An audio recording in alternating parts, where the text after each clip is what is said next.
the Lakers won Game 6 of the NBA Finals. That makes them the NBA champions.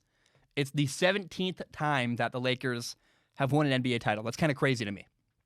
By the way, and this is a weird tangent, but I couldn't help but notice, as I'm watching the Lakers win the championship, their general manager, Rob Pelinka, looks just like Rob Lowe. Kind of shocking. I was watching going, how did Rob Lowe get into the bubble? Like, how is Rob Lowe in the bubble? How did he get to that moment? I'm like, oh, that's just their general manager, Rob Pelinka. How crazy that they look. I mean, if you look at a picture, like, they're actually very, very similar, especially in that moment. You know, there's that moment where, because Rob Pelinka's wearing the hat, the championship hat, and there's that video of Rob Lowe wearing the NFL hat, and with a hat on like that, they look very, very similar. It's kind of crazy.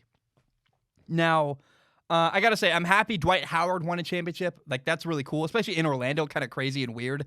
I'm happy that Anthony Davis won a championship. It was cool to see Rajon Rondo win a championship again with LeBron. But we have to talk about LeBron James because, well, I don't have a justification. We have to. I mean, everybody wants me to talk about that, and it's what everyone else is talking about. The world exploded when LeBron won another championship. At least that's how it felt to me. From the messages I got, from what I was seeing on Twitter, there's division everywhere. Michael Jordan people kind of arched their back. They're ready for a fight. And you know the GOAT debate is coming. And I got to be very, very clear. I am so over the GOAT debate, the greatest of all time. I don't care at all. I kind of used to. Now I don't. Like, it doesn't matter. It's not interesting to me.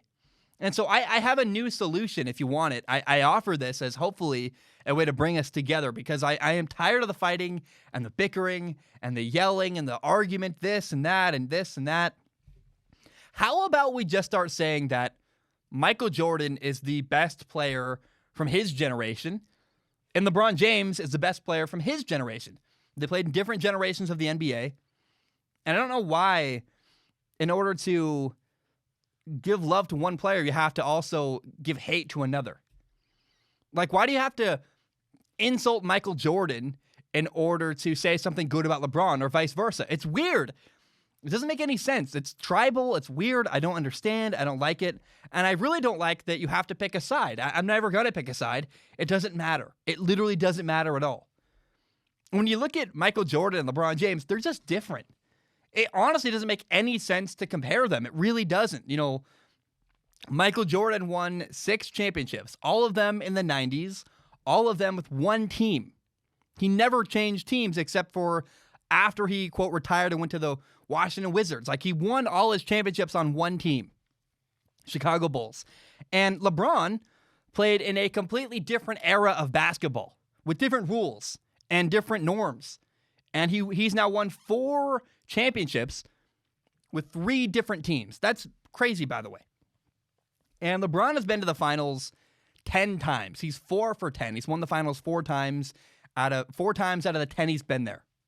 Now, Jordan went 6 for 6, and everybody loves to go, well, Michael Jordan never lost an NBA championship. Well, I will say that it's weird we don't hold the losses Jordan had against him in the Eastern Conference Finals or, before that, where many times Michael Jordan lost a playoff game lost a playoff series, in the Eastern Conference. So no one ever holds that against him. Kind of weird to me. And no matter where you lose, if you don't win the final game of the year, you don't win the championship. So that's kind of a hollow, flawed argument to me. I've never quite gotten that. And by the way, both Michael Jordan and LeBron James had great teammates. I mean, you don't win a championship alone. It just doesn't happen in the NBA. And it didn't happen for Michael Jordan, and it never has happened for LeBron James. It just never did happen. And so beyond all that, I guess I said I don't want to compare them, and then I just did. So I apologize for that. But again, Michael Jordan was the best player of his generation, and LeBron is clearly the best player of his generation. That's all I need to know. I don't need to have more debate after that. I don't care. If you do, great, have that debate. But what I want to do is appreciate LeBron James because I really, really like LeBron. LeBron grew up with a single mother and has become incredibly, incredibly wealthy and famous and a big deal, and he's been famous for most of his life, which is an obstacle that nobody talks about. Let me tell you this. The attention that comes with any kind of notoriety is hard to deal with. Getting messages, people that you've never met tagging you and stuff, or sending you messages, and LeBron, I struggle with it, and I'm literally nobody. And LeBron James is one of the most famous human beings on the planet. You're telling me he doesn't hate getting hateful message after hateful message after hateful message? The fact that LeBron James can't go outside of his house, literally, without having reporters and people mob him, that's hard on a human being.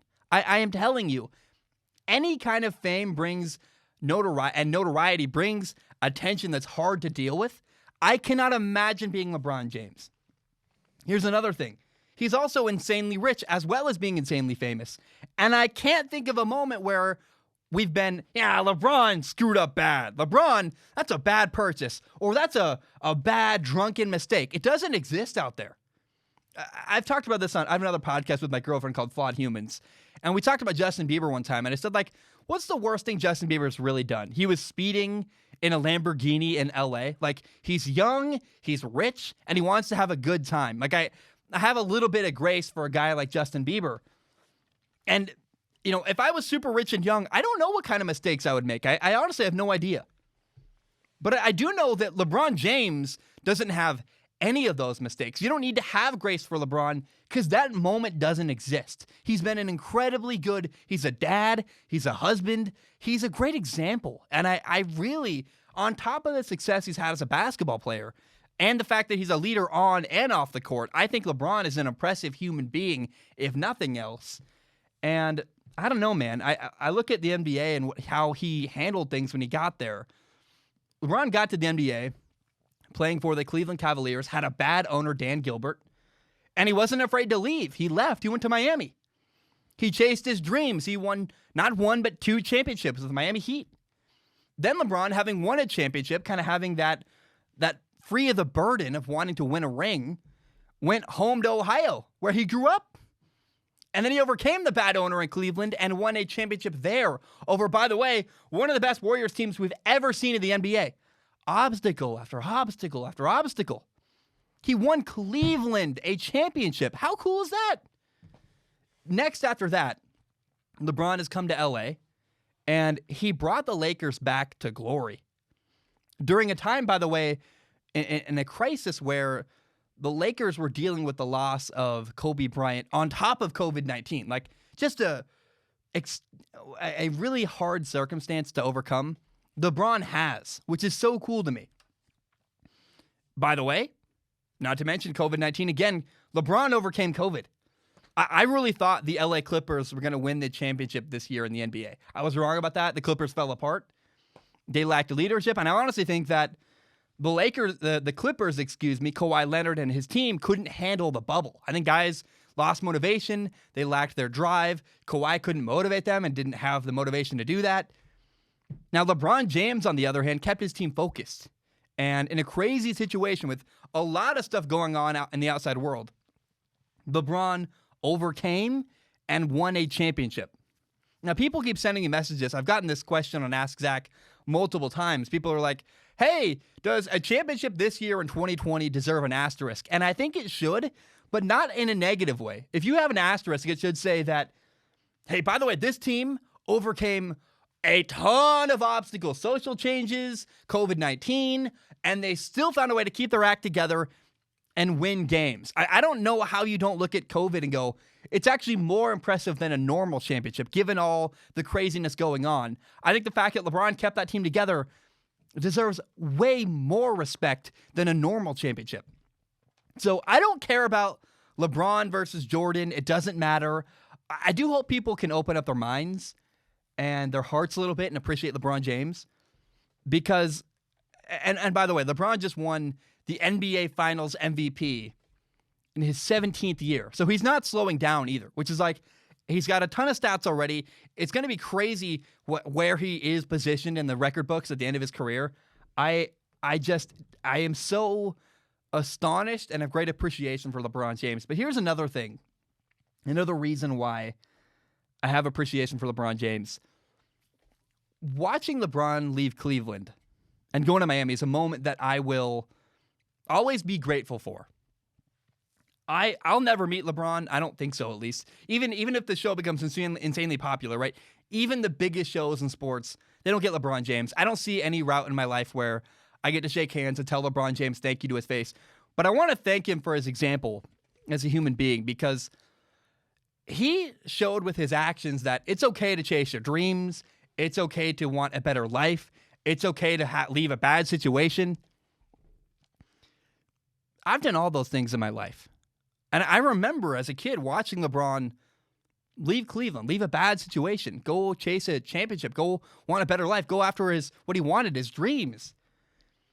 And watching LeBron do that gave me permission and an example that, yeah, I should chase my dreams. I should leave this crappy situation. It's okay to want, and you can have a better life.